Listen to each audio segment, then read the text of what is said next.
निसर्गात काय आहे त्याच्यामुळे तो पूर्ण निसर्गापासून नवीन बिघडतो. CO2 गॅसचं जास्त प्रमाणात होतात. CO2 माहिती आहे का तुम्हाला काय आहे?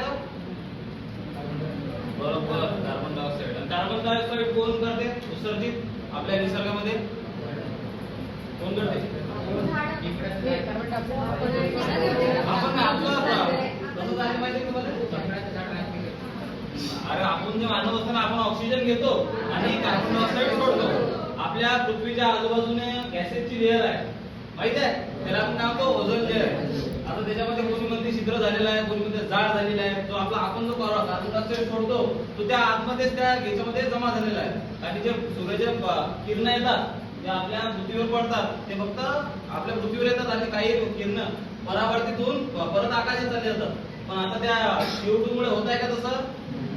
कारण की ते किरण जे असतात ते त्याच्यामध्ये सोडून पृथ्वीचा ऑल टोटल पृथ्वीची गोष्ट करताय बरं मी. असं नाही की स्पेशल वर्धा, अकोला, वाशिम, नागपूर असं याच्याबद्दल नाही बोलत आहे. All total climate. तर त्याच्यामुळे काय होतं, इथं उष्णता वाढत आहे. कोणत्या एरियामध्ये जास्त? आता अकोला आमचं आपल्या अक्षरवृत्त आणि वायुवृत्त माहिती आहे तुम्हाला? ते दोन काय म्हणतात ते इंग्लिश मध्ये? इक्विटर माहिती आहे ना? ते अक्षरवृत्त वायुवृत्त तुम्हाला मराठी संस्कृत माहिती आहे. तर त्याच्यामध्ये इथे आपल्या सेंटर मध्ये येतात.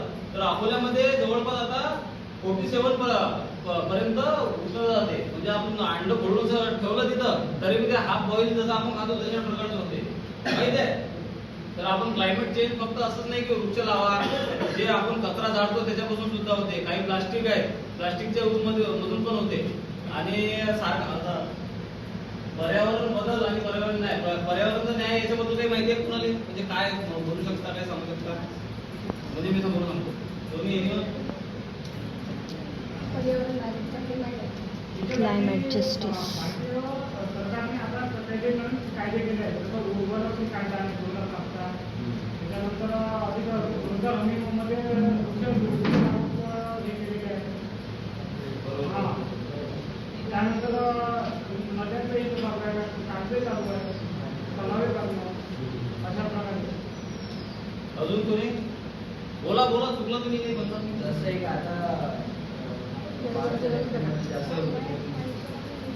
आपल्या जास्त ऊन येतं.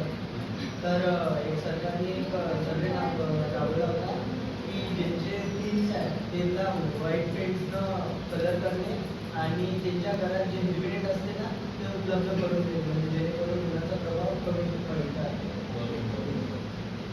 तर आता सध्याची कंडिशन अशी झाली आहे क्लायमेट चेंजमुळे की जवळपास काही काळात म्हणजे काही मागच आता घटना झाली आहे. काही उष्णतेच्या लाटेमुळे दगावले लोक, म्हणजे एवढी उष्णता होती.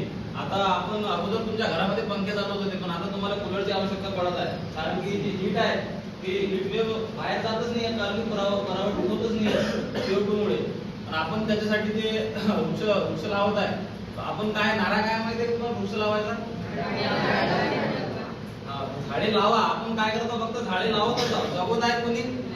आता कितीतरी मंत्री लोक येतात आपल्याला म्हणतात की आम्ही 1000 झाडं लावले, 1800 झाडं लावले, 2000 झाडे लावले.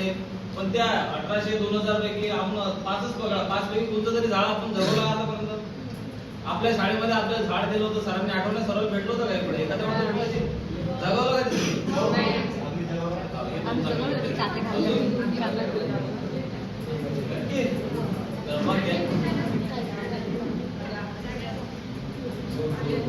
तर झाडे लावा आणि झाडे जगवा एवढंच नाही. आणि जे आपण हे सर्व लोक आहेत जे समाजकार्य करत आहेत, असं यांचंच काम नाही आहे की पर्टिक्युलर त्यानेच करणं आहे. जे आर्य लोक आहेत जे 3 वर्ण माहिती आहे ना तुम्हाला, जे मोठ्या वर्णावर बसलेले 3 लोक त्यांना आपण आर्य म्हणतो. आणि जे खालच्या दर्जाचे ज्यांना शिक्षणाचा अधिकार नाही दिला, त्यांच्यासोबत रोटी बेटी यांचा व्यवहार नाही केला, त्यांना आपण अनार्य म्हणतो. फक्त आपलीच जबाबदारी अशी नाही आहे किंवा आपणच झाडे लावायला पाहिजे, आपणच गाड्याचा यूज कमी करायला पाहिजे, आपणच CO2 कमी करायला पाहिजे. हे गोष्ट पण तुम्ही दुसऱ्याला सांगायला पाहिजे. पर्यावरणाबद्दल जवळपास 4-5 मुद्दे आहेत, ते पण आता कव्हर करतील आमचे बाकीचे. मी एकाच टॉपिकवर बोलत आहे सध्या. कारण की समजा बाळ वगैरे आणि कोणत्या काही झालं तर तुम्हाला वाटते का की पर्टिक्युलर कोणाची मदत केली जाते, कोणाची नाही केली जात याच्याबद्दल? समजा एखादी आपदा आली, स्ट्रॉम आला, वादळ आलं किंवा पाण्याची जास्त झाली किंवा उष्णतेची लाट जास्त आली, तर कोणाची मदत सर्वात पहिली केली जाते? हातवर गुंतवू शकता.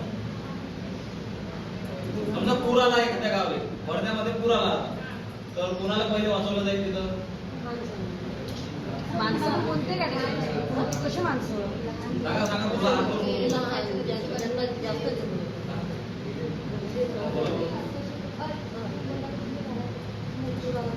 तुम्हाला लक्षात आलं की काय होतं?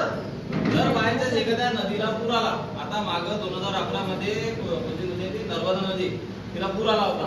हा, अकोला वर्धा अकोला 2-3 एरिया होते, तिथल्या लोकांना त्या पुरांमध्ये काही लोक वाहून पण गेले होते. तर त्याच्यामध्ये कोणाला सर्वात पहिले रेस्क्यू करण्यात आलं होतं? असं काही बरोबर मी सांगतो, जातीनुसार रेस्क्यू केलं जाते. ज्यांच्याकडे जास्त रिसोर्सेस असतात, ज्यांच्याकडे जास्त पैसा असतो, त्याच लोकांना ते पहिले रेस्क्यू करतात. जे आपल्यासारखे गरीब लोक आहेत, जे आपलं काय म्हणतो आपण खाद्य जातीचे, अनुसूचित जाती, त्या लोकांकडे ते पाहत सुद्धा नाही. अशा प्रकारच्या काही गोष्टी घडतात या याच्यामध्ये. त्याच्यात हे आपल्या पर्यावरण न्यायामध्ये येते. कारण की ज्यांच्याकडे आता समजा एखादा व्यक्ती पैशावाला आहे, माझा मित्र पैशावाला आहे आणि हा व्यक्ती गरीब आहे, तुम्ही कोणाला वाचवतात पहिले? कारण की आपल्याला माहित आहे ना, आपलं जसं याच्यात झालं होतं काय ऍक्सिडेंट फाईल मध्ये की कोरोना आणला होता, त्याची ऑलरेडी प्लॅनिंग होती की गरीब लोकांची लोकसंख्या वाढत आहे म्हणून या लोकांना मारून टाकायचं. अशा प्रकारचे पण हे प्लॅनिंग असतात आणि त्याच्यामध्ये पर्यावरण न्याय याच्याबद्दल सुद्धा म्हणजे येते, या गोष्टी येतात. अजून कोणाला काही प्रश्न असतील तर सांगा. काय समजलं नाही या बोलण्यातलं? चालेल.